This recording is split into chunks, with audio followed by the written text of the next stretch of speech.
Ang client po natin ngayon ay pumunta dito sa Daubay Mechanics Wellness Center dahil sa kanyang TMJ disorder. Dito ina-assess ni engineer kung saan ang parteng merong misalignment. Mapapansin po natin na hindi po pantay ang mukha ni Sir dahil namamaga po ang isang pisngi niya. Buti na lamang at agad itong dinala ni Sir sa clinic dahil alam nyo ba na kapag na-misalign ang inyong panga or meron kayong TMJ disorder ay magdudulot ito ng napakaraming sakit. Katulad ng headache, vertigo, tinnitus or ringing ear, sinus congestion or sinusitis, jaw clicking, jaw pain, bruxism, sleep apnea or pag-snoring, sakit sa batok, neck pain, back pain, katulad na, kasama na rin dyan ang shoulder, at marami pang iba. Hindi mo man ito maramdaman ngayon, ay baka isang araw magtaka ka na lang at meron ka ng ganitong sakit.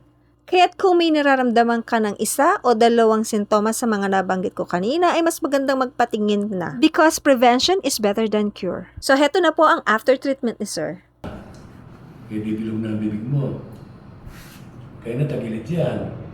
No? Kung nagpunta sa tatay sa bahay, pag may gawas kami, susundin namin siya dito, tatawag na susunod. Ito, wala na yung mga masakit. Hindi siya, kasi